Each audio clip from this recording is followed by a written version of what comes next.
Hello and welcome to Plot Twisters. This is a podcast where we take movies and twist the plot to see if we can make them better, and if not, wilder. At the moment, we're talking about teen movies from the 90s. On this episode, Beavis and Butthead Do America from 1996. I'm Anders, aka The Great Cornholio. I'm not doing this. What? I don't want to do it. I don't want to do a quote from this movie. Why not? I don't want to do it. This movie is so stupid. Do I have to? Come on, Emma. Do it for me and the podcast and the people of America and the world. Okay, for new listeners to the podcast, hi, welcome. Great to have you here. Here's what the dynamic of this show is. I'm some idiot that was roped in by this guy to sit and watch a bunch of movies from the past that he's seen before and I haven't seen before, and I have sat through 44 movies that I mostly don't care about and don't know about, and I think this is my limit. This is where I draw the line. This is it. This is your limit. But Emma, you have to do the intro. Otherwise it doesn't work. Please do the intro. Fine. Okay, fine. I'm Anders, aka The Great Cornholio. I'm Emma, and there's a wonderful and exciting world for us out there when we discover we don't need TV to entertain us. Whoa, was that a quote from this movie? Oh no, that was just me telling you a thing that's relevant to both of us. But we do need TV. Is this about us? Is all of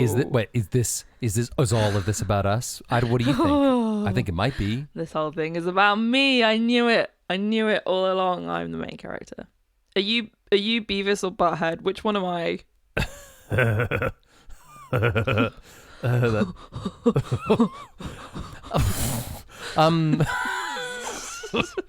I don't know. I mean, I think everyone's a bit of Beavis and a bit of Butthead, don't you think? Yeah, we're all a bit of both. Yeah, you're Butthead. Anyway, so I'm gonna need you to tell me all about these two guys, because I don't know anything about this. Just to be clear, if you didn't know that already, I knew they were a thing, and I feel like I've seen their faces somewhere. Right. You know, I have no context of Beavis and Butthead, who they are, what the deal is. So for real. Yeah, for real. I'm going to need some filling in, some serious filling in here. So your first exposure to the concept and brand of the, of Beavis and Butthead was watching the movie for the podcast? I'm surprised. I mean, yes. Am I surprised? No, I'm not surprised. I've known you long enough to know that, there's a genre that I'm not surprised. However, I am surprised because they're so famous. Yeah. I don't know. Like I said, I'm sure I've seen their faces. It's like a very specific art style, and I'm not adverse to a cartoon. So I was actually kind of expecting to like it, and spoiler alert, I didn't. We'll get to that in a second. Let me give you a little bit of history of Beavis and Butthead. When I was a young person, right? There was a lot of things that I wanted when I was a kid, okay? I wanted to be able to do my own thing and not, have rules, right? I wanted to hang out with my friends at Denny's for all hours of the day, right? Yeah. Talk about poetry and, what cool heavy metal goth music was in. Now, spoiler alert, it was mostly Nine Inch Nails. And the final thing that I really wanted when I was young was I wanted to have cable TV, and we just didn't have it, okay? But I wanted Could you just briefly explain to me what having cable TV actually means? Cable TV, it means you have cable, right? It means instead of like 6 channels, you have like all of the good channels, Right. So you pay more money and you get more channels. That's what it means? Yeah, exactly. Okay. And so, kids who had cable TV, they were just better, They were just better in every way. And in the very specific way, they were able to watch cool TV like, I don't know, Nickelodeon, and they had MTV and VH1, and those were channels that I really wanted, but we didn't have them as kids. So the best I had was like, PBS, and that's why I know about Faulty Towers and Are You Being Served? right? And why I've seen every episode of The Simpsons, but I never got the good stuff, right? I never had MTV. And on MTV, you got like cool music videos, and I don't know if you know this, but I like music a little bit, right? Surprise! And you also got irreverent, cool kid content like Beavis and Butthead, right? Picture kind of the equivalent of having like Sky. I think when I was young, there were people who had Sky and they got the Disney Channel and and then they knew Cartoon about Network and stuff. Yeah, and they were able to watch the live action version of Peter Pan or whatever, and all you had was you were stuck with your DVD of the regular version. CBBC. Of Peter Pan. So Beavis and Butthead, I think they not again, I didn't have cable, so like I'm not an expert of them, but they were it was like a short animated show on MTV. In the 90s, 94 kind of vibe, 1993, 1994. The early 90s, you had the short cartoons with Beavis and Butthead, and they were like irreverent and filthy and stupid. Let's be honest, like it's not intellectual content really. And what was really cool was it would be like a little bit of them, the two high school kids, and then there was always a portion of the show where they would watch a music video, and they would comment on the music video during the music video, and it was really cool. So they were kind of like YouTubers. Yes, they were early YouTubers before YouTube was ever a thing. They were YouTubers in the 90s. And they, but like, actually, you know what? Yes, you're adding credibility to something that I know you hate. Which, they were like, they were funny and they were gross. And I think they just appealed to a certain demographic of people in the 90s because I think it was something that had never happened before. Sure. And it was like a combination of like dumb jokes and music videos. I grew up thinking Beavis and Butthead were so funny. Right. And I saw this movie in the movie theater and thought it was hilarious. Yep. And I've seen it a couple of times since then. Yeah. And even as time has gone by, and I'm sorry, everybody. Oh, God. It's funny. It's a funny movie. I will say there's things that aren't great about it. In the light of day, right? When you take it out and you dust it off and you really look at it in high resolution, you will find that some things are bad. But for me, I really put it to you this way, all right? If I had a nickel for every time I, in my life, have said, I am Cornelio, I need DP for my animal, right? I would be able to donate that money to a charity that does good work to counterbalance films like Beavis and Butthead Do America, which is probably a bad movie for the world, but for me it was really good. Does that help you understand this movie? Sorry, I'm pounding the desk. I'm so passionate about it. This is the hill you're gonna die on, is it? Yes. This is the rich spice of life, you see. It's like when people say, "Oh, it's good to disagree with your friends," and then us lefty liberals say, "Well, I'm not gonna be friends with people who disagree with me about politics because those people are bad." But it's like you watch this cartoon film and you think it's funny, and I watch it and I don't, and that's fine because that's what makes life interesting. And for our wonderful listeners, you are going to be in a situation where you will either not have a clue what we're talking about, right, or you will be very much over on one side with one of us. So which one's it gonna be? Which one's it gonna be? Ooh. Write in and tell us, and I'll make a tally. That does explain it a little bit more. I suppose it's almost like it feels like there was a lot of kind of jolly optimism in the 80s in TV stuff, and then this kind of thing is the sort of ironic backlash to it. I think you might be right. I mean, there's every generation, I guess. Look, we talked about this when we watched Cry Baby, right? Where like I didn't really fully buy into it and it didn't appeal to me, right? But like you said, culture builds on culture, and at the time in 1990, maybe that movie like had a really big impact for some people. I think Beavis and Butthead, and I'm not trying to make them sound like Shakespeare or whatever, right? But I think Beavis and Butthead in the early 90s, for some reason, people went, oh my God, did you see what they did on TV? You can't say that, right? And that was me. I said that to my friends in school. Did you see when they said they can't say that? Beavis and Butthead, it's so funny. Now looking back on it, it's different. But at the time, it was not different. I think I will say that I can see why, I suppose. I can see why people would like this and why it would be funny. I understand that being shocking is entertaining. Yes. Particularly if you're a kid, particularly if you're watching this because you're not allowed to. Like, I suppose to me, the equivalent would have been Family Guy, because I would have been like a mid-teenager, like sneaking downstairs to put BBC Three on to watch Family Guy.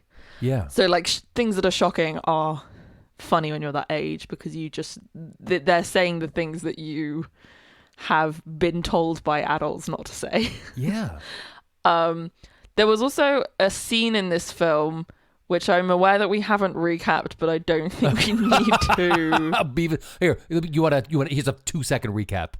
Beavis and Butthead travel around the world trying to have special adult times with a lady because they're not very smart and they don't realize they're actually wrapped up in some big thing with the government and a thing that might kill everybody. Yeah. But Beavis and Butthead are just being stupid the whole time. Yeah. They just go around America a bit and that's it. And also Bruce Willis is in this movie. Yeah. And Demi Moore. Demi Moore. Yeah. There was a cool scene where one of them, I think, has like a desert mushroom and then goes on a trip. Yeah. And there's like, it was a nice art style. And I literally was picturing 90s skaters having stickers on the bottom of their skateboards. Yeah, that's that cool. Were images from that MTV scene, like that style. That's the sort of thing that you would reference. So yeah, I can see why. I think it's funny because I'm sure if I was your age, I would have loved it as well. I'm sure that would be the case. Because you've got to see it at the right age, I think, and you've got to see it in the right context. Yeah. I grew up in a time, in what we might refer to as a post-Beavis and Butthead era. We should refer to it as a post-Beavis and Butthead. In which, content had moved on from there, and I'm sure was inspired by it, certainly, and everything moves in a progression, and, you can't forget that some things inspire other things. I also was like one of the first young people on the internet. So like culture and online culture, Tumblr humor was all very this. So it's like, it's almost a different brand of a similar thing. However, where I am in my life now, which is, a very sophisticated, intellectual, refined movie fan, watching this film was extremely painful for me. And I didn't want to do it. I'm sorry. I'm so sorry. I really am sorry. I can compartmentalize my emotions, right? There's a big part of me that is genuinely sorry that I made my good friend Emma watch such a trashy movie from my youth. Okay, that's the good angel on my left shoulder, right? And the the mischievous devil guy, right, with the pointy fork and a bad attitude is going like, isn't it great, right? Emma watched a movie that you like and she didn't, and you shouldn't like it, but we do like it and it's fine, right? The 14-year-old in me is like, come on, Emma, what, you didn't like it? And it makes me happy that you didn't like it in a way, but that's because I have lots of emotions and I'm, I'm really layered and complicated, and I have lots of friends. Yeah. Yep. Yeah, so your friends are disposable. So if you lose once, you made them watch a terrible film, and then they never spoke to you again. It's not that big a deal. Is that what you're saying? You know what they say? If you love someone, set it free, set them free. And if they go and they watch the movie that you like, was this a test? Still like it? Then hey, you're still here. What does that tell you? Right? God, you're sick. You're sick. You know that? Yeah, I knew. I've known that for a long time. Right after I think I watched this movie for the first time in 1996, something changed. Jesus. Something changed. I think. I'm sorry. Yeah, I know it's a tough one to get through. What were the things? Thank you for apologizing. You're welcome. And I even meant it. What were the things that were tough for you about this movie? Should we call them out? What were the things that weren't great? So I think one of the things for me is I've never really enjoyed cringe humor. I think I spent such a long time trying to get what these two characters were about, and then I was so annoyed because I realized I was just wasting my time trying to figure out what they're about, because they're not really about anything. And I did read like an interview or something with the guy who made it, his name being Mike Judge, or it was a quote from him or something where it was like a review that said, you're not supposed to be laughing with Beavis and Butthead, you're supposed to laugh at them because they represent just like idiotic people. And I was like, okay, that kind of makes more sense. But they just grated on me so much.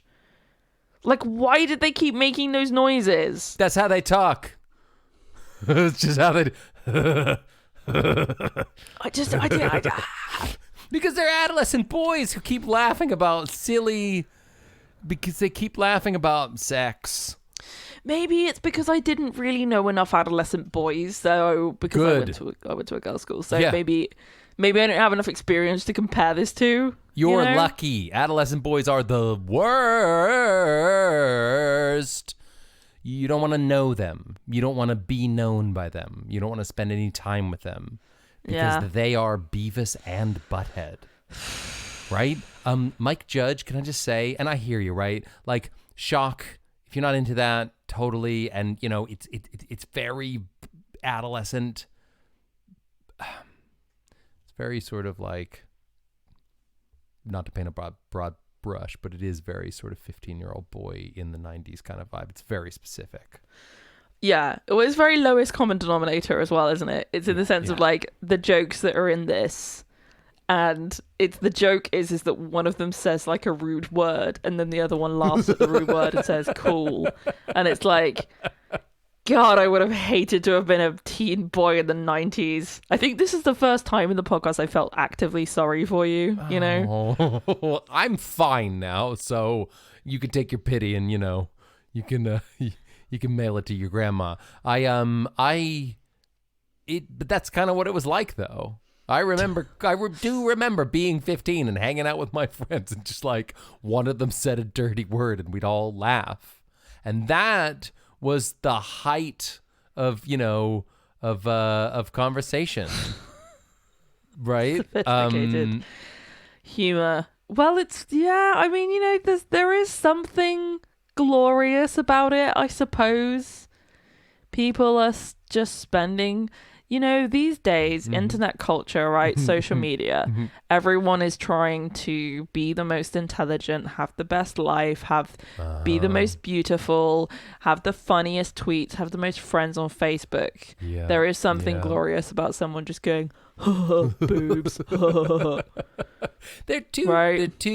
It's absurdist. It's genius. I've completely changed my mind. I think it's incredible. This is art. Okay. This is very, very high art.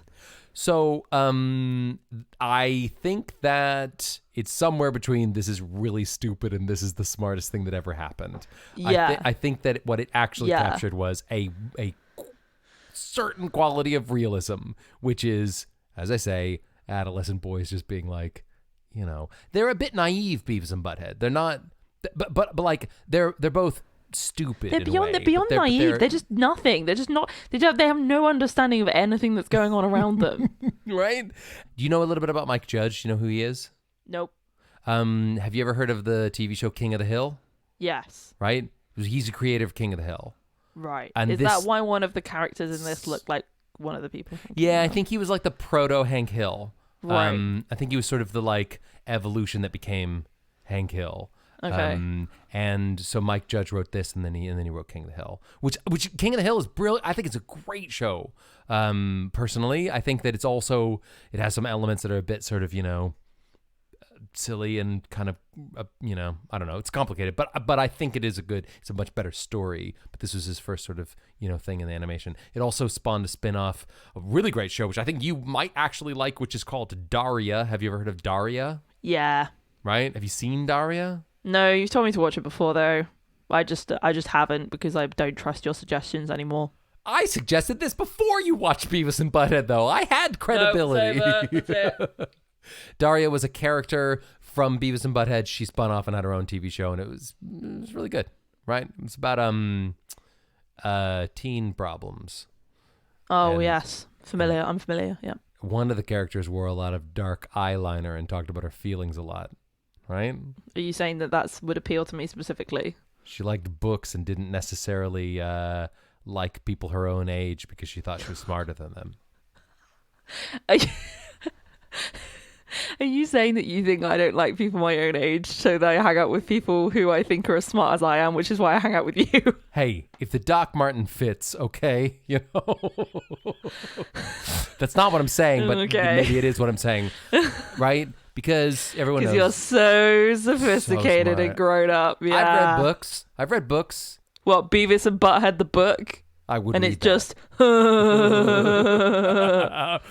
Oh, that's cool.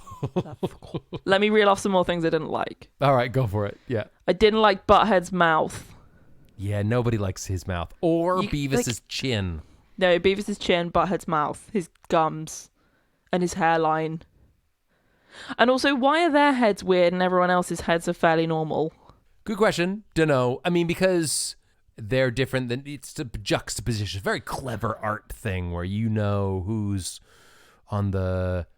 I don't know. They got weird heads. Also, how did they have the money to do this whole trip? So in the film, they go around America. Yeah. Where did they get... they get on a bus. Why doesn't the man on the bus ask them for any money? I don't know. I think they just have panache. Also, they don't have any luggage or anything. They're just wandering around wearing a t-shirt. And I thought that as well. Where's your clothes? Where's your stuff? Why don't you have stuff? Although in the 90s, people, might not know this, we had a lot less stuff. Right. Okay. It's also kind of like Mr. Bean-esque in the way that, or like Inspector Clouseau, where you have people who are the lead characters who keep doing silly things and pratfalls and stuff, and they kind of are completely oblivious to the fact that what they're doing is harming or endangering other people, and then sometimes also the other people around them are oblivious to the fact that these two people are doing it. I think it is kind of clever in a way, I suppose, because it's almost like that does happen in real life. You have people who make a huge mess out of everything that they do, and they have no idea, and somehow everyone else around them seems to think that they're fine as well.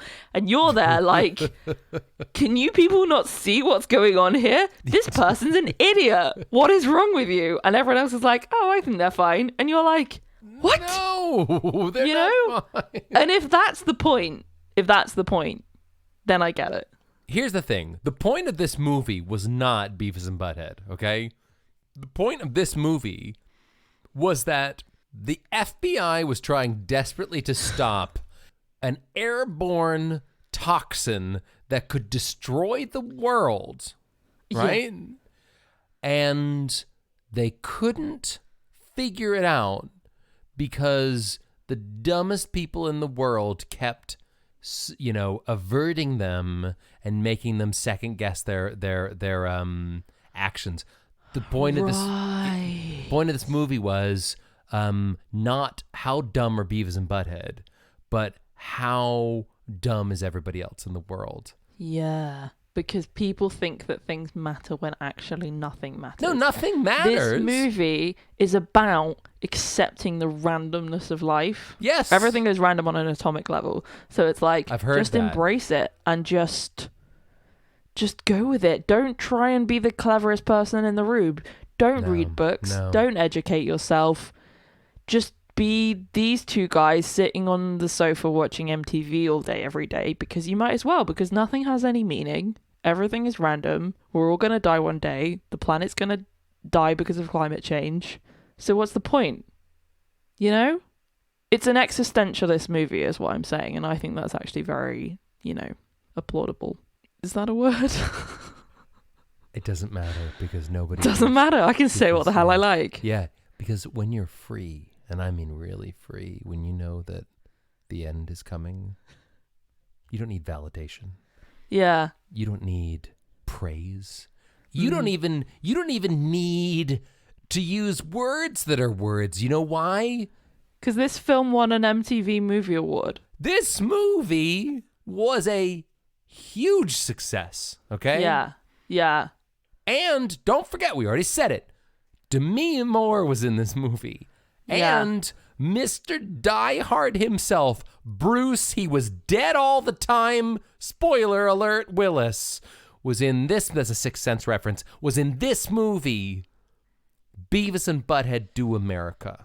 It's fun because somebody out there, and I know at least one person listens to this podcast, right? Are you talking about me? Because I always listen. One other person fan. I'm our second biggest fan.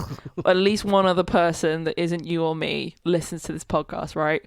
And that person has picked up their phone, opened up their favorite podcast playing app, tapped on this episode, going, oh, these guys, they're fun. I like listening to their entertaining banter about movies that I enjoyed from my childhood. Or I'm looking forward to learning more about some film analysis of something that Emma is thinking about at the moment. I don't know.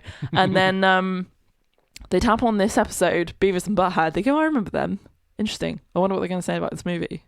Right. And then it's just us having an existential breakdown and just going, hi, welcome to the podcast. Thanks for listening. Nothing means anything. No. Do what you want. Life is completely random. Yeah. This is the most insightful, meaningful creation if the humanity has ever come up with. They're the prophets of our new church that we just started. Just do what you want. Live your life, man. Just get out there. Live what go do what you want. What do you want to do? What's the thing you've always wanted to do? Go do it today. Do you think anyone would do that?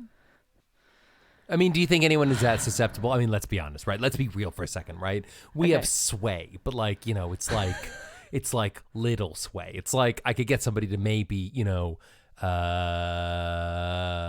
go to a website they'd never been before, or I could get someone to download an app.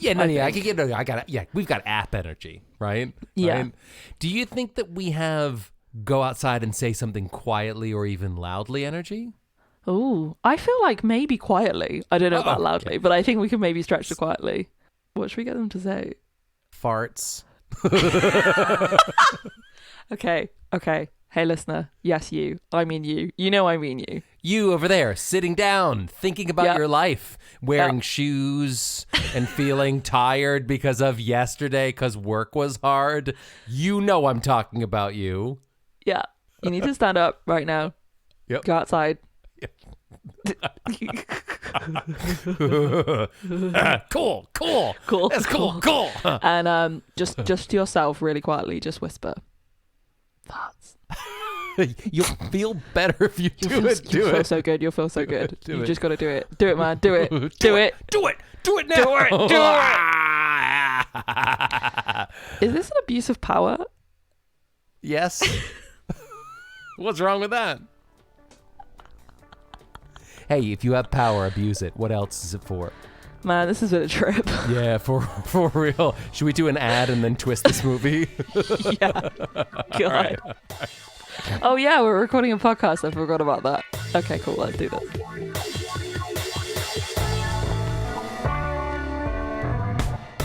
Don't listen to our podcast. Don't rate us on Apple Podcasts. Don't share us on social media. Reverse psychology.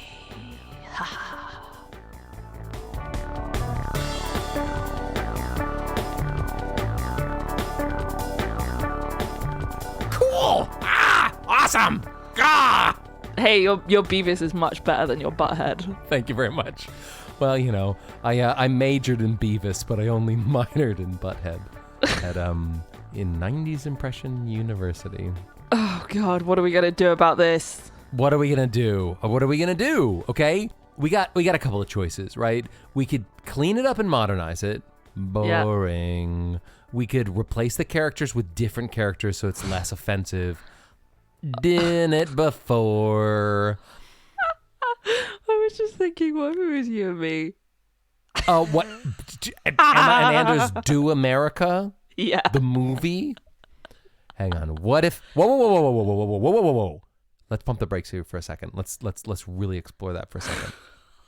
What you were saying is, what if you and I, who do this podcast, in an effort to twist the plot of this movie, we removed Beavis and Butthead and we inserted us. Yeah. Literally on the couch watching MTV. Yeah. Fall asleep. Someone steals our TV. And then we decide, because we want a TV, to go to a motel. Which I think is believable. Yeah. We need content, right? Believable character behavior. Yeah. And then we end up on an adventure. Let's do it. Okay, so what's the first thing that they do again in this movie? Well, the first thing I don't remember that. Okay, they go to the school and they try to steal a TV. That doesn't happen. Well, I mean, we definitely wouldn't do that because neither of us would ever break into anything or do anything even mildly illegal or naughty. No, but we would ask super nicely if someone could lend us a TV just for a bit. Yeah, we would probably call up people that we know first and be like, hey, please can you help us out? I'm in a jam. My TV's broken. Or stolen or whatever. But assuming that nobody gave us a TV, they go to a motel and the motel has a big picture of a TV. Assuming that somehow we ended up there. The guy, played by Bruce Willis, right? Who tells Beavis and Butthead, but in our movie, you and me, to go to California to, quote, to his wife, right? So here's the thing, right? You and I are both... I'm regretting this. No. We are doing this, okay? This is it. Hey, listener, this is happening, okay? So the thing is, one thing that we know about each other is that both of us feel a bit awkward in conversations with strangers sometimes. Yeah. So I feel like if some guy played by Bruce Willis told us to go to California... But wait. What? So I think what you're saying there is that we walk into the room and we go, can we watch the TV? We're halfway through a BoJack Horseman marathon that we want to finish. And he goes, guys, I was expecting you. Yes. I need you to do this thing for me. You're saying that maybe we would both be like, what? This is uncomfortable. I don't want to talk to this person. What I'm saying is we're both people who'd be like, okay, I guess so. Sure. That's what sorry. I'm saying, right? Neither of us would be able to say, because of our awkwardness, right? We would also end up getting involved in this crazy adventure. Yes. But not because we think that we're going to go and score with somebody's wife. Far from because it. We're both too awkward to say, no, you've got the wrong person. Yes, That's what you're saying. Yeah. Right, I can't tell you, Bruce Willis, that you think that I'm the guy, but I'm not the guy, because what if you know that I'm not the guy, that you think I'm the guy, and then it will feel weird. So instead of being honest with a stranger, we would go to California. I also feel like there's a part of me that would see the gun and his whole attitude, and I'd be like, "Oh yeah, no, yeah, no, cool. We're going to California because awkward and also gun." Yeah. So we get on the plane. Yep. You've got your motion sickness bands on. I've got my comfy neck pillow. We're both feeling pretty good at this point. Yeah, the granny's there and she starts offering us various medications. Sure. And I'm very excited about that. Yep. And I think I saw Werther's Original in there. Yeah, I'm like, all these illnesses you're listing off, I have all of those. I probably need all of the medication that you're offering me right now. Right. So you'd pop all the pills. Yeah. You'd have the Werther's Original. Yes. And ask for a second blanket because I might be a little bit chilly on that. Yeah, is there an in-flight movie? Yeah. Yes, there is, but it's Beavis and Butthead Do America. Is that okay? Even in the movie's there. Meta. I'm meta. Look at me. That is meta. Wow, this is a wild one. Right, so we get there. Then what happens? Well, it's Vegas, right? We go to Vegas. Is that what it is? Right? Yeah. And we're in the hotel room. right? And I'll tell you, the first thing that I do in the movie, the first thing they do is they open all the doors and they find the attached door to where Demi Moore is, and they think they're going to score, but they're not going to score. Yeah. The first thing I do when I check into a hotel room is I do check all of the drawers and all the doors and stuff. And I just look around. I want to feel the space, and I look and all that. Full space, yeah. Right. Pick and up I all also the free stuff. pick all the free stuff and the tea bags, right? Yeah. And the shampoos. Maybe a towel if it's one of those hotels. You know what I'm talking about. Free slippers, yeah. And then I would open the door between the doors. And to be fair, it happened pretty quickly, and I would do the same. I would open that door and I go, "Whoa, why are our rooms connected?" Yeah. And then I would feel obligated to say, "This is we're here. We're here. Do you want to come in and hang out?" Because I'd feel too awkward to say, "Let's just close the door and forget this happened." I do the thing, when people go to the hotel and they jump on the bed and their arms spread out and they go, "Wee!" They jump on the bed. It's like, "Oh, it's a pickup." That's what I would have done. I would then start flicking through the channels. Because that's one of the things I do. I go, what channels does this TV have? Even though I have access to the internet and I have a subscription to every possible subscription service. You have all of the content. I got Netflix, I've got Amazon Prime, I've got Disney Plus, I've got Apple TV, I've got all of it, right? But when I go to a hotel, I want to know which channels they have. And then, particularly if I'm abroad, I'll put on the news because that's what makes me feel like I'm on holiday. Yes. And then so Demi Moore's there, and we go, "Hey, nice to meet you. We're going to watch some TV. Do you want to join?" Do you want to join us? We just opened some cashews from the mini bar. You seem cool, right? You're together. And that's when she would sew the bad stuff into our pants, I guess. Yeah, probably yours. Probably. Why probably mine? I don't know. I just feel like that's the sort of thing that would happen to you. That kind of stuff does happen to me, and thank you for not acknowledging it. Because I just feel that's very you energy. It is very me. It's me energy. It's less you energy. It's very me energy. I don't want her to sew it into my pants, though. Okay? And let me tell you for two good reasons. Number one, I would notice it. Right? Yeah. Hey, what's that bulge? That's true. Not to sound too much like Beavis and Butthead Do America, but I would notice a bulge in my pants. That was cool. Oh god. But this movie has broken both of us. Sew it into something. Sew it into my jacket. Slip it in my backpack. No. What she'd be like, here's a free thing. Here's a free pamphlet about Las Vegas. Yeah. It's free, and you would go, "I need to have that." You've solved it, right? We didn't even need a writers, summit. It's just like pretend it's a free thing because I like free things, so I'd take that. After that, she arranged a free bus all the way back home, right? That stops at every major U.S. attraction. Do you know what I would do? I would get on that bus. Get on the bus. Right? Yes. Get on the bus. Get on the bus, and it would be amazing. Yeah. We'd have a really good bus ride going across America, going to all these attractions, transporting this lethal toxin. Yeah. We would literally do America. We would do what they do. We would do what Beavis and Butthead do. Everything we've described is a slightly different version of what they actually do. Yes. Are we Beavis and Butthead? Answer me honestly. Okay, right. It's a bit like we'd be different. We're different. We're not Beavis and Butthead, right? We're not them. But if Beavis and Butthead and that we're queuing for a roller coaster, and then we were queuing for a roller coaster, right? Yeah. We'd both end up having the same ride.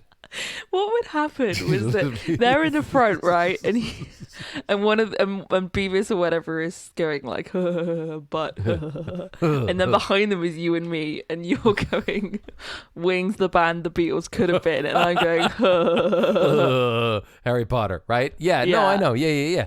We're the same, okay? We're the same. Oh my god, this is a terrible realization. And if in real life Demi Moore and Bruce Willis were trying to get us to take some mega, chemical weapon across this great nation of mine and theirs, and to destroy the world, I think we'd probably end up doing it because we either were trying to be too nice or we were too awkward and then we were trying to be too nice.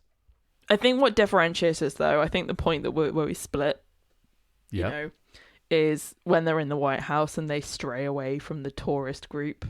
Yeah. I've never strayed from a tourist group in my life. If I'm on a museum tour and they say, okay, we're going to the next room, do you know what I say? Hell yeah. I say, okay, I'm coming because you told me to, and I respect your authority as the leader of this mission. You are the tour guide, and I am guided by you. Yeah. Right? If they said, right, now we're going to the bottom of the lake without any sort of breathing apparatus, I'd go, okay. Yep. If you say so. Now we're going to the pain zone, and you're going to have the worst pain of all. Yeah. Now we're going to prison for 6 years. You have to come. Okay. It's part of the tour. It's in the brochure. I can see that, yeah. Yeah. You signed West up for Wing, this. then Oval Office, then prison for 6 years. Because it's on the pamphlet. That's what it says. I paid $15 for this tour. Then the pain room, and then the gift shop. Yeah. Right? Yeah. Yeah. How was your time at the White and House? You will need to buy something. When You will. Yeah, you have to. It's because mandatory. otherwise it's awkward. It's awkward otherwise. And also, if you don't buy anything, you have to start the tour over again. Oh, jeez. Right. How was your time at the White House? I've been there for 12 and a half years. Just going around on continuous Made a mistake. tours. I thought about buying a presidential bobblehead at the gift shop, but I thought it's a bit expensive, and I forgot that meant I had to go back to the beginning of the tour. Yeah.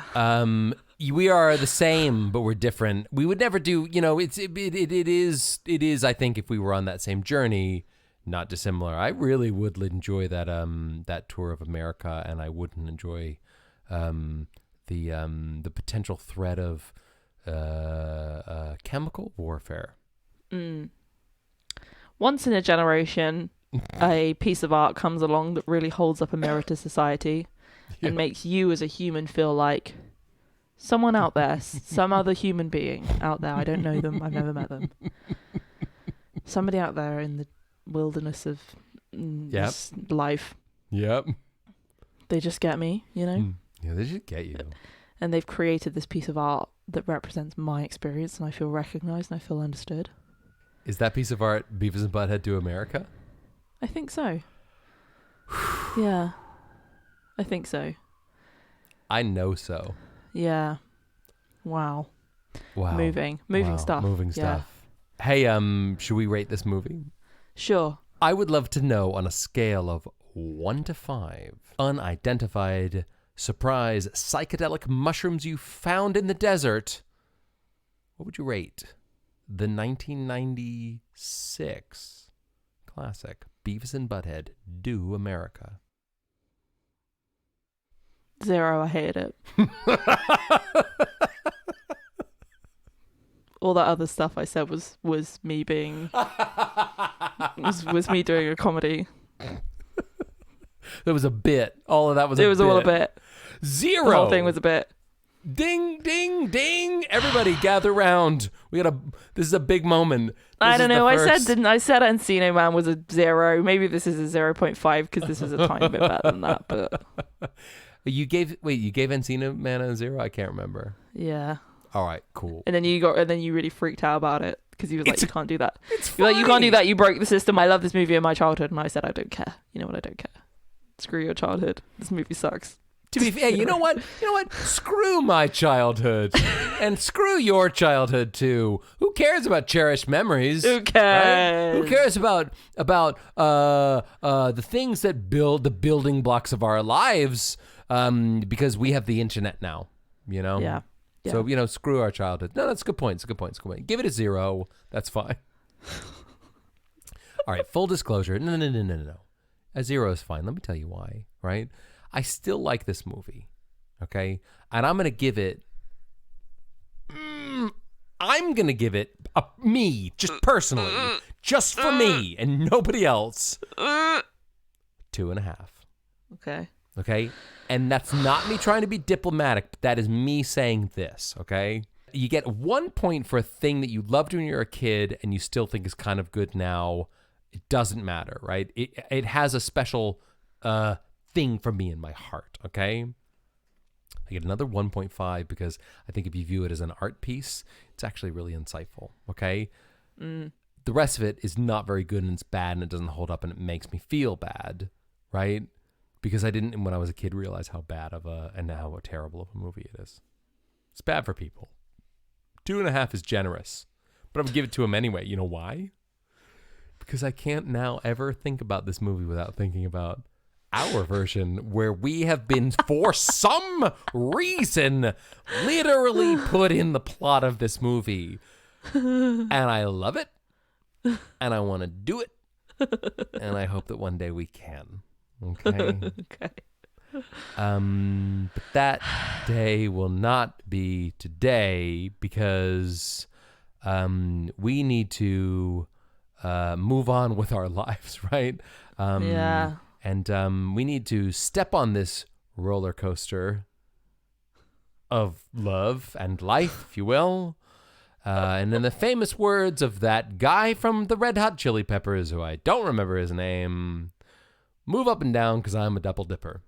Upside side on a zipper. 1, 2, 1, 2, 3, etc. Roller coaster. Right. Yeah. Love. Say what? Yep. What? I have a question for you, Emma, and then we'll end the podcast. Okay. If I offered you £10, would you watch this movie again? £10, you say? 10 great British pounds.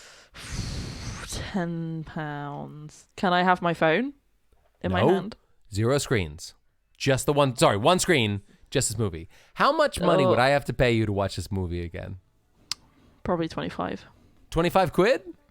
Yeah.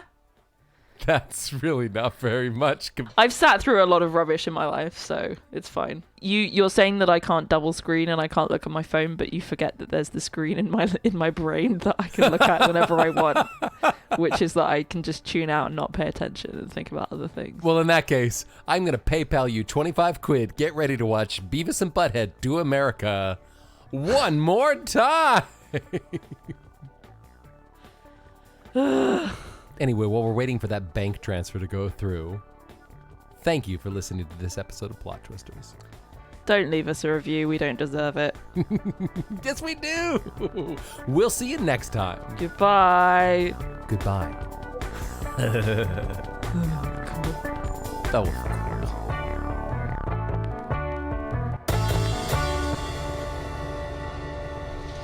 All I just heard was your Beavis is much better than your Butthead.